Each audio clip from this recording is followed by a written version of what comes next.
What's up, everybody? It's Dave here. Want to say happy Labor Day to everybody. Labor Day 21.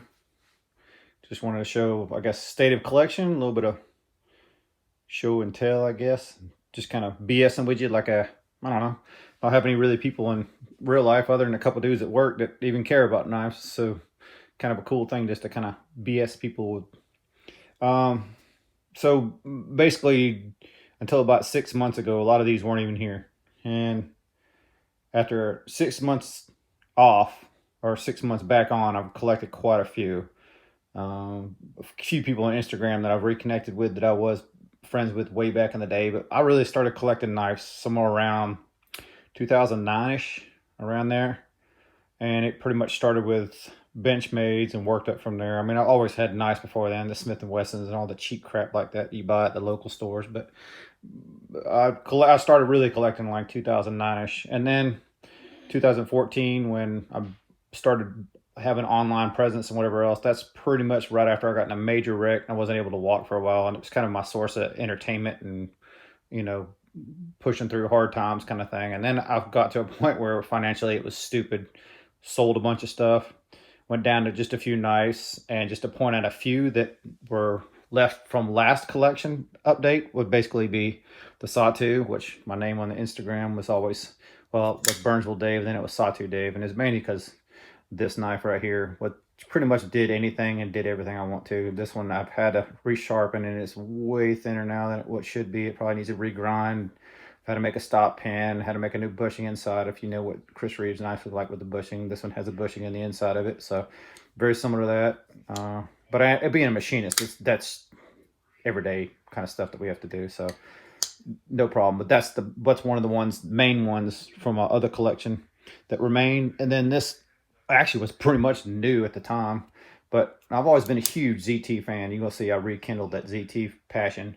But the 0630, I had the 620 and then the 630, the drop point, and then the scales, and something about that combination for me was just like the everybody uses an EDC or lightweight knife or whatever you want to call it, but this one right here just kind of clicked for me.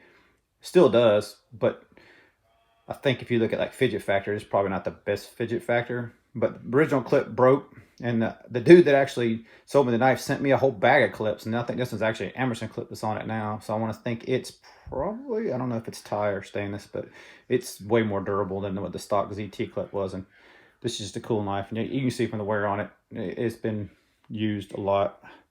And from the original collection, my wife's Boker Nano, the Sog Bluto, and this Boker Pipsqueak, and also that SMF over here. I think that is it from the original collection. So almost everything else you see here is pretty much new. Well, the traditional, but I'll get to that. So a quick history for me, just so nobody thinks I'm crazy and just start throwing a bunch of money in this. My wife and I both work full-time jobs. We started a business 5 years ago this month. And to kind of finally get financially responsible and,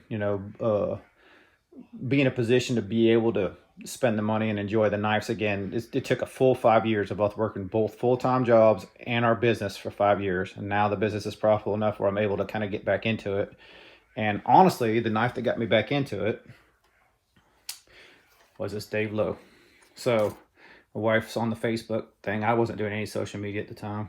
And she saw this guy, Dave Lowe, that was out there making knives. And he was at a local, I don't know, swap meet, flea market, whatever you guys want to call them. And he was selling knives. And I pretty much knew as soon as we walked up to the place that I was going to be buying one. So I bought this one. And she ordered hers, which is that fighter. She ordered this one at the same time. Obviously, we didn't get it at the same time, but we ordered it at the same time. So that kind of what rekindled the knife passion for me. Oh yeah, and Dave also gave us this one at the time I picked up the other one. I've done videos on all of these if you guys want to see individuals. So that's what rekindled the passion for knives. And then after that, I actually ordered a cold steel, and that one's gone now. No more cold steels in the collection. As a matter of fact, moving forward, the only agreement that my wife cared about making me with as far as spending money on the knife was the only knives we can get from this point forward are only American made. So you'll see a few non-American made, and that's it. There's not going to be any more added to the collection. You know, trades or something like that, maybe I could slide through, but as far as new purchases, you're not going to see any new non-American knives at all. But this is the state of the collection as of right now.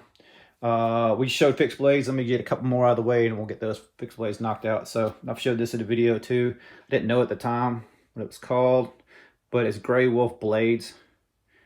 And I think the sources of the metals and that sort of thing are sourced overseas. I want to say Europe. Don't quote me on that. And then I believe, I'm not 100%, I believe it's it says GWB with the bear or wolf paw, whatever, Gray Wolf blades. I believe these are made by the Amish, but you know, it's a gorgeous knife. Honestly, never really carried it.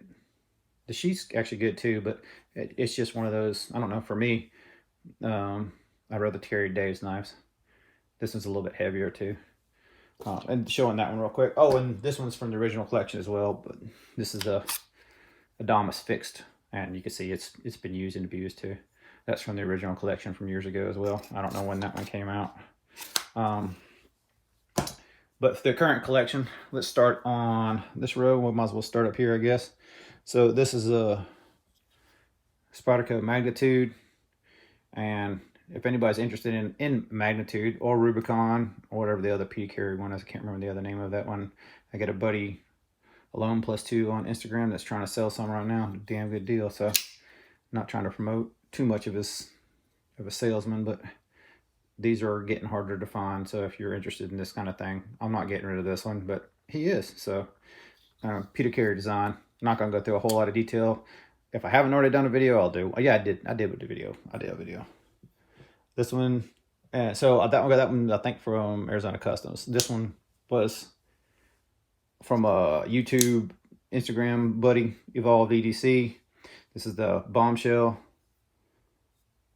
Pretty cool knife. I lost one of the damn pocket clip screws. So if he sees this, sorry bro, I'll try to get another one. Cool little knife.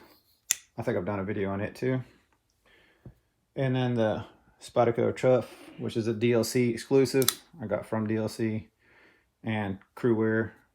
Cool knife. Unusual like grip, but it's very fun knife. Digging it. By the way, I'm doing this video off a tripod, so trying something different. Hopefully it'll come out decent. Into the sawtooths. So I already showed you the original sawtooth that kind of, well, I won't say the original, but the one that I kept from the original. At one point I had like, I don't know, 7 or 8 of these things. Ridiculousness. But it really was the knife that kind of, I don't know, everything kind of aligned and was the knife for me for a while. You know, like take MC's like big on the hinderers. Me, it was the sawtooth. It's just one of those knives for me. And so this is the one that I made the shark tooth out of. I had to take the DLC scale off of it and put it on that other one that I made the shark tooth out of. If you look at my Instagram, it's a picture. There's an old picture of it. And this is basically the G10 that came off that other one. So it does have that liner that's not coated, the stop pin that's not coated, and the G10 scale. But other than that, it's pretty much the full DLC. But, you know, looking at it, it has basically the same look, except for that little liner thing right there, which, I don't know, maybe one day I'll get it Cerakoted or something, make it all black. But that's pretty much my closest to stock one I have.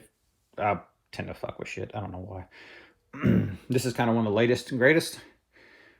Medford on Belay. Got this at a local gun store on National Knife Week Day, whatever you want to call it. Love this knife. Really, really into this smooth, solid construction, heavy duty, and a hollow grind blade. It's just a nice one. So I've had a lot of Medfords in the past. I think I've had 5 or 6 folders in the past.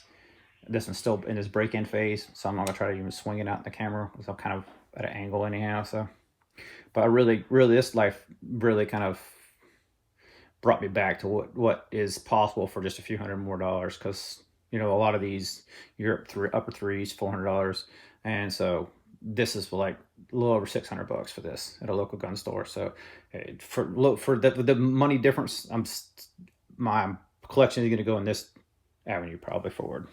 Maybe a hinderer, I don't know, we'll see. This is the kind of king of the collection, so I'm kind of knocking it out at first, but those that don't know what it is, this is the Dsk Kickstand, and this one is in Damascus. So, came with a little bit of wear on the blade there. It looked like the pivot had come loose, and it just basically scraped the side and the insides of it. I don't know. You know, I won't say I use the hell out of this knife, but I definitely like to carry it. Definitely like to use it. I'm trying to be careful with it right now because I am around that tripod.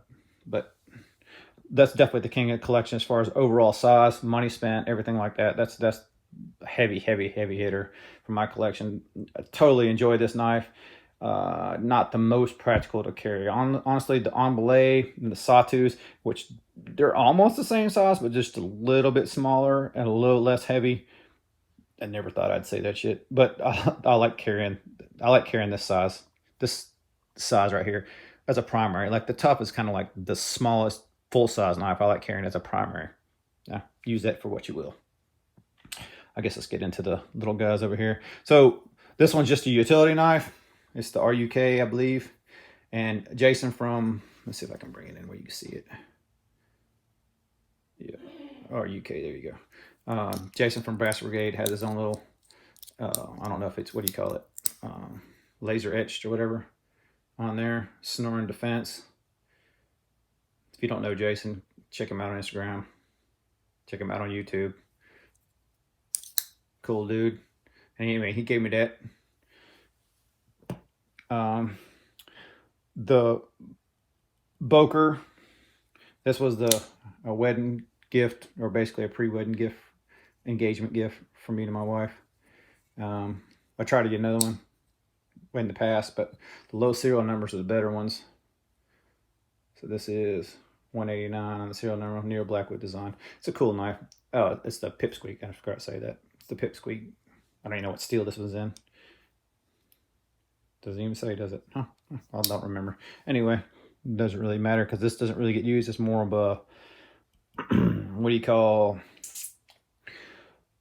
I don't know. I'm keepsake more than a actual user, right? So most of these knives right here are my wife's.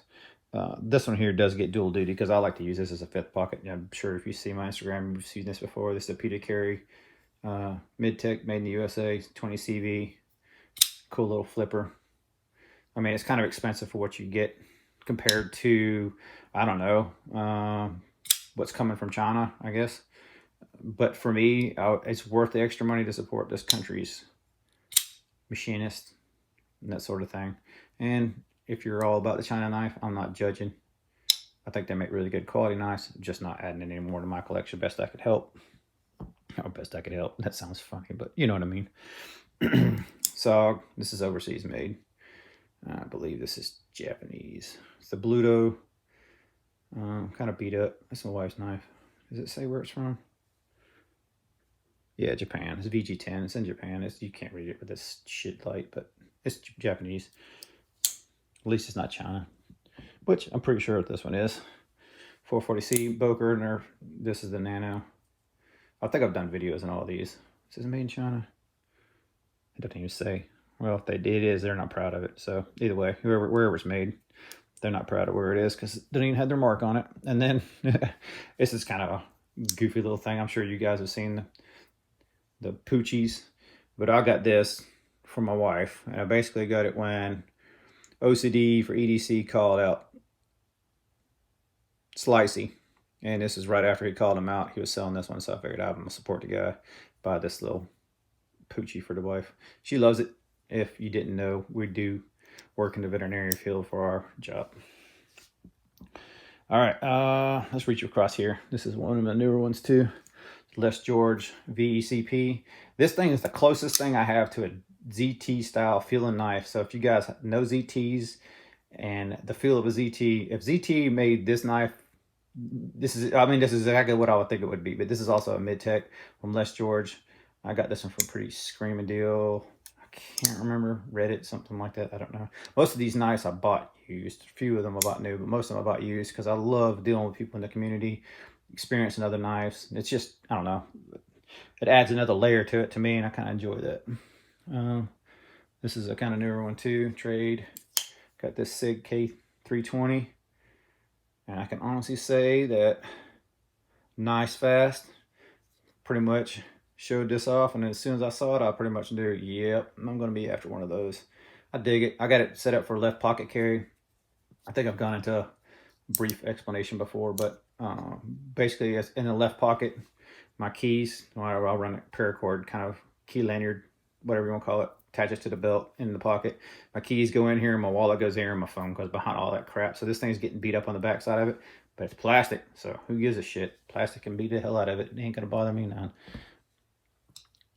Also another left pocket carry, Protect TR3. Actually, this one was left from the original collection too. You can see it's beat up pretty good too. Everything that's beat the shit out of, that's what I carried for the 5 or 6 years. I wasn't really looking into knives. I just carried these instead. Just carried the tried and trues. That was kind of one of the later acquisitions. But cool knife, dig the knife. And functionality wise, for a left pocket, it's great other than just getting the shit kicked out of it. But it's still a cool left pocket. I got videos on these too, I'm pretty sure, all the autos. While we're talking autos, left pocket carry, this is the Ultratech from the 2015 Blade Show. And I can't remember if I went 2014 or 2016, but it didn't go this year. I'll let this off, some off somebody else. And I just dropped the shit out of it. Damn it. I guess I can take a licking and keep on ticking. So let's make sure it's ticking. Yep, it's ticking. We're good. Sorry, left-handed was a little hard there. I missed the stitch, so we'll go back to the stitch real quick. Microtech stitch. I gotta get my right hand in here. Cool knife. I did a video on it too. All the autos talked about pretty much. SMF. So this was, I think I did a video talking about this too, but if I didn't, here we go anyhow. Original SMF and S30. Reground by Blood Then Flowers on Instagram. Was Nocturnal Knives. I left Nocturnal Knives. I'm not sure what he's doing now, but it's KG coated. He coated the whole thing. Originally this had the green Lego. We were getting rid of Striders at the end of the original collection with the basically premise of trying to get money back and stuff, and we had a chevron. I think it was a tiger stripe chevron. I want to say it was a drop point, but it was flat ground, not hollow ground. And we liked to scale off it more and decided to keep this one Strider and put that chevron scale on it. And we put that Lego scale on one of the other ones and let it go. But it's definitely a different kind of knife. It's custom all the way, or customized, not custom, customized all the way around. So I think that pretty much sums it up for SMF. That's probably my favorite SMF that I've ever owned. Action's super butter on it. Like those that have had Striders know, some you get good ones, some non ones. Pretty late lockup, but I don't care. It still locks up solid. Still a great knife. Love that SMF. This one actually was Instagram trade from back in the day too. And I've had to try to thin this one out. This is the old Adamas in D2. I don't know if you can see there or not. Let's see. Anyway, it's D2. Who cares? Yeah, this one don't get too much used. This is probably the, if you know, everybody's got different roles for knives. When you have this many knives, it doesn't really matter if the steel's this or steel's that. You just got kind of roles. At least that's how I do anyhow. So this is kind of one of those knives where if I'm, I don't know, cutting a wire that's hanging out of something or have to dig it in the ground to kind of get it, I'm just grabbing this knife because I hate to say I don't give a shit about it, but I give less of a shit about it. How about that? This is definitely one of the ones where, you know, paint work, anything like that. Like now, this was my cold steels. Now it's like this one and maybe that SIG there too. I don't know. Like you got nice and you got nice you don't really care what happens to. As far as visually, this is one of those for me. This one was basically because I regretted selling a DLC version. I think the mine was a drop point too. Pretty sure it was. I think I had a Tantu at one point as well, but the Southern Grind Bad Monkey. And this was basically because we went to a local gun shop and it was staring at me while I was waiting to go buy ammo. And it was like, you know, a line to buy ammo. I don't know how ammo is where you are at, but around here, it's still hit and miss. So as soon as I saw it again, the fit and finish of these things, it's 14C28N, so it's not the best deal, especially for what the amount of money this is. This is around the 250 mark. I can't remember exactly, but it's around there somewhere. It's a sweet knife. The fit and finish is awesome. I always wish they would just use better steel. If they used better steel, I would have paid the extra money for it. But still a really cool knife. Doesn't really get carried that much. This is definitely more of a looker and a collector piece for me.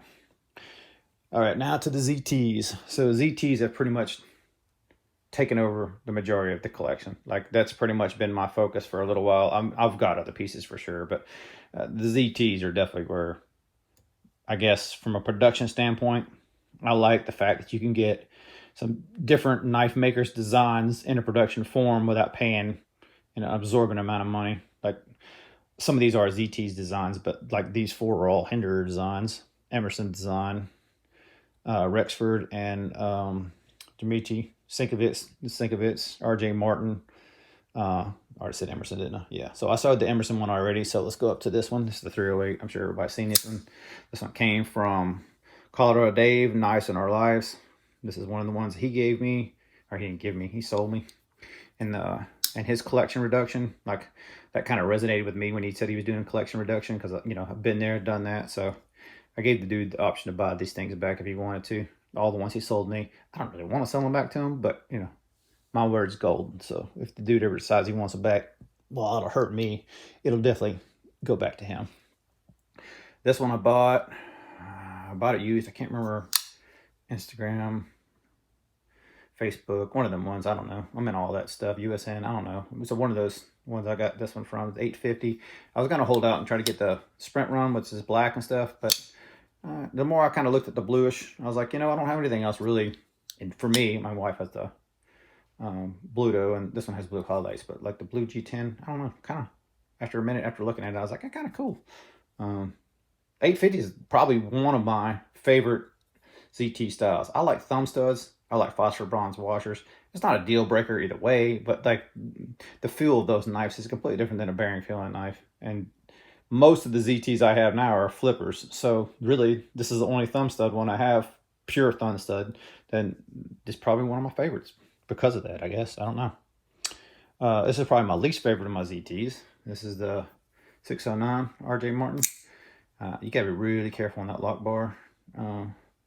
This is also from Colorado Dave. This has got a super, super, super sharp edge on it. Dave's obviously more proficient at sharpening than I am. I'm getting decent, but I'm nowhere near where he is right there. And he's a culinary guy, so that kind of makes sense. He likes the real thin grinds, so this is super ground thin. It's a cool knife, man, like design-wise. It's just a little bit on the thin and dainty side for me. I mean, if I carried this one, which I really don't that much or at all. I think I've carried it once, maybe for like a backup, or if I'm just in gym shorts around the house or something, maybe something like that. But honestly, I'd still rather carry something different. I don't know. Like I said, probably my least favorite. And I see these for sale all the time. I don't even remember what the hell this was called. This one I believe came off Reddit too. One of those ones. What number is this one? I can't even remember. The 095 black wash. And it's also a pretty thin knife too, but for whatever reason, the ergos on this one just kind of agree with me more. I don't know, kind of like just a cool knife. And that finish, I've never had one of the other ZTs in a black finish, so I figured you got to have at least one if you're going to have a ZT collection, right? So the 095 black wash, I dig that one. This is probably, honestly, my favorite flipper out of all. Well, I think probably, I don't know, can I say all knives? All the knives I have? Yeah, I'm going to go ahead and say it. This is my favorite flipper of all the knives I have right now. The 0456.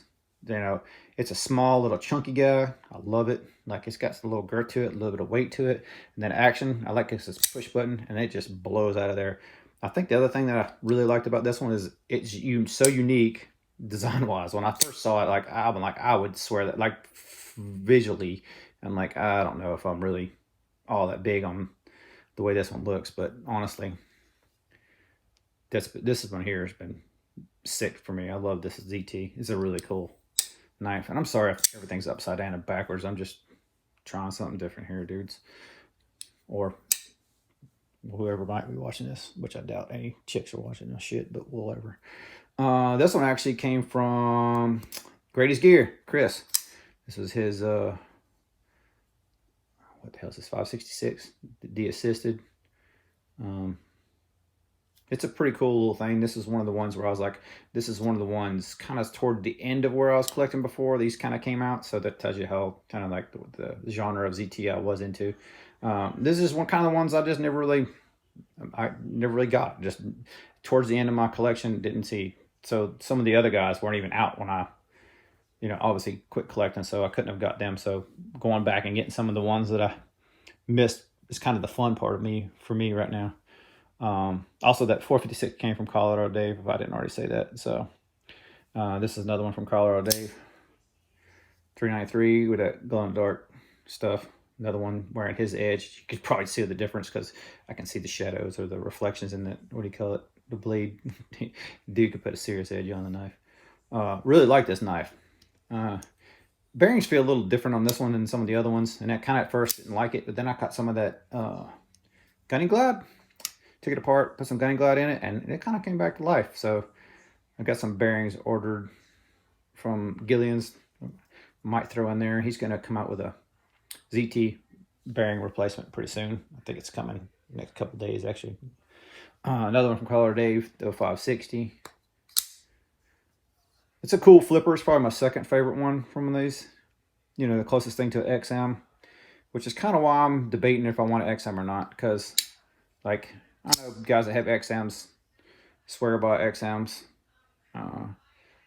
Jason got his, the Brass Brigade Jason, when he got his, he just like ate it up. Like he just said, what kind of crap is this compared to? But he's, you know, looking at it from a personal point of view of value and not like a collectible point of view. And it's like, he's kind of newer to knives. That's, in his opinion, was basically that you get way more on a Chinese knife. And dare I say, even the ZT value wise, because you're talking like the one he got was the 3V monkey edge, the frag pattern one. So that was like, I don't know.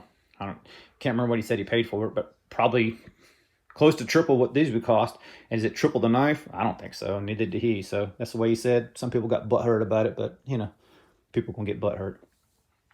And then because I had to have one of the originals, we had a couple of these back in the day, a couple of the 300 series, the 200, the 190, the 121, you know, all those other older ZTs where they really were built like a tank. I needed another one built like a tank. So I think people that don't know what this is, I'm trying to be gentle, sorry. This is the 560. And truth be told, I scored another 550, just not here yet. It's because I wanted both the 550s and the 560 again. And yeah, Sody Show, it's still a good flipper, but once again, weird angle. But I wanted one of the original ones back in the collection. At the time when we had these originally, I kind of didn't like it because of the bearings. Like I was all big on phosphor bronze at the time. Like I didn't really like bearings. And now I'm kind of up on the bearings, the action of the bearings. I'm not sold on them, but I like the action of the ZTs and the bearings. They have a good feel to them, something different. So this Ram one was about 30 minutes long or so. I doubt anybody's still, oh, I missed one, didn't I? So what's a guy that carries a SOT2 on a regular basis going to have for a traditional? I can't remember what this is called. I think it's the Wiggler GEC. You guys that really know, you can tell me. I'm not really a traditional guy. But obviously, like, it's starting to get some patina to it. I don't even know what steel this one is. Somebody can probably tell me that shit too. I don't know what it's going to say. It's got something written on there. No, it's just Great Eastern Cutlery and whatever it says right there. I don't know. But it's a big old, it's really, really, really thin slice in my, probably should throw an edge on this one too. But it's, you know, doesn't really have that half stop, just full lock, the Whaler. It did have another blade over here somewhere, and I think I don't know if I broke it or snapped it off or whatever, but it doesn't really matter. It was kind of the peon blade that I would never use anyhow. So that's what I carry as a traditional. You can see it still fits the big hands. So that's what I always thought was funny about this knife. Like it actually fits the big hands. Now that we're almost at 30 minutes, I appreciate anybody that's watched this whole thing. Current collection, I think, like I said, I got the 550 that's coming. I got 2 on pre-order that are actually Chinesium that I'll probably will end up moving out. And that's pretty much it for now. I'm trying to slow down a little bit, probably. Put the brakes on a little bit. I've enjoyed all the knives that I've gotten recently, but I think I'm going to be saving money and getting more Medfords or more Medford style knives. Maybe some more DSKs too. Stick with my Arizona boys. All right. Those of you that made it, appreciate it. Later.